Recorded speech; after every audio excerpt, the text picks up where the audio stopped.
Ini bagian dari Anda membuktikan loyalitas ke partai, Mas Ganjar? Setidaknya ya. Tidak hanya loyalitas pada partai, ya, tapi juga sikap kita yang sangat jelas secara konstitusional. Survei itu adalah apa yang pertama persepsi, ya kan, persepsi. Yang kedua adalah memotret saat itu. Jadi saat itu. Hari ini misalnya dengan peristiwa pro kontra Piala Dunia, penyelenggaraan Piala Dunia U20 di Indonesia yang bisa batal, bisa tetap berlangsung, ya kemudian ada nama-nama termasuk juga nama Pak Ganjar yang disebut juga menolak ya. Itu bisa berubah loh. Besok kalau kita ngadain survei bisa berubah loh. Yang pasti faktor isu besar seperti isu Piala Dunia ini, karena 70% masyarakat kita itu kan menyesalkan pembatalan Piala Dunia itu. Lebih dari 65% menyatakan tidak menolak kehadiran Israel kalau datang sebagai pemain Piala Dunia gitu. Nah itu, jadi isu-isu seperti ini kan menimbulkan reaksi negatif dari publik. Publik kalau punya reaksi negatif terhadap isu semasa, itu kemudian akan mengalamatkannya kepada dalam kompetisi pemilu gitu, itu akan mengalamatkannya kepada peserta pemilu atau calon peserta pemilu atau figur-figur yang dianggap potensial. Teman-teman kita atau adik-adik kita U20 sedang menuai mimpinya untuk bisa tampil di Piala Dunia, karena mimpi terbesar pemain bola adalah tampil di Piala Dunia.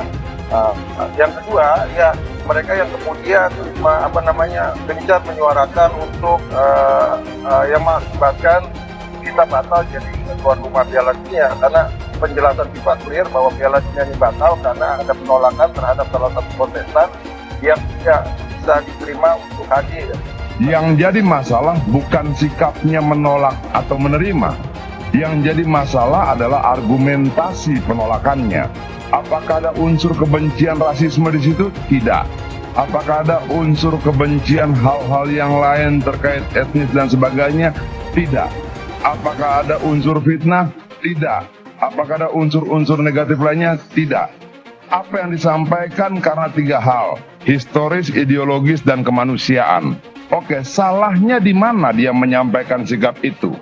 Masa peserta Piala Dunia 23, sementara Israel lolos Piala Dunia ini bukan karena masalah politik, mereka bukan karena kebijakan politik, tapi karena mereka lolos berdasarkan kualifikasi. Nah ini kan yang menjadi problem, dan itu clear semua tadi dijelaskan oleh Ketua Umum PSSI di Istana Negara bahwa penyebab utama katanya kita jadi tuan rumah ya karena intervensi politik terlalu berlebihan. Kalau saya sih simpel, kita sebagai penggemar bola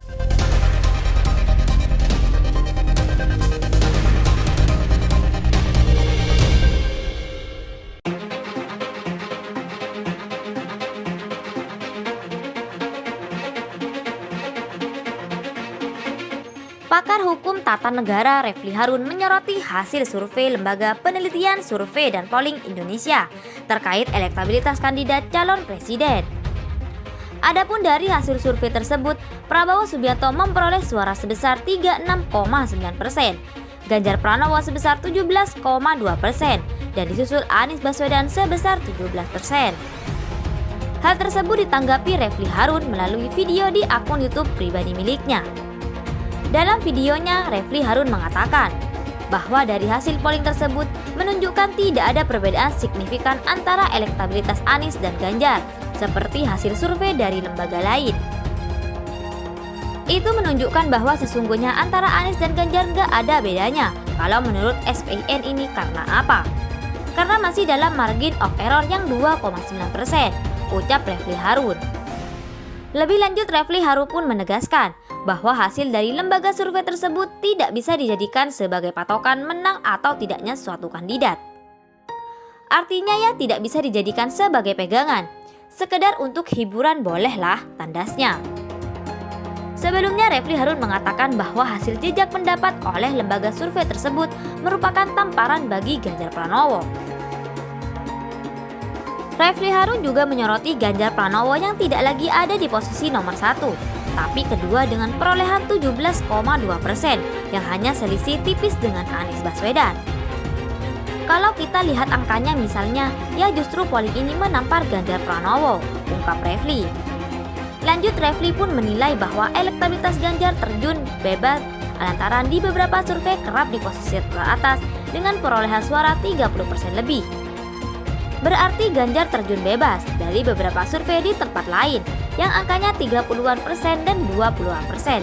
Sekarang tinggal 17,7% saja, upas Refli. Sementara itu diketahui bahwa dalam hasil survei dari lembaga tersebut, kriteria responden yaitu penduduk berusia 17 tahun ke atas atau sudah menikah. Pengambilan sampel dari 34 provinsi dengan teknik sampel random digit dialing atau RIDDD menggunakan simple random sampling pada tingkat kepercayaan 95% dan margin of error sebesar kurang lebih 2,8%.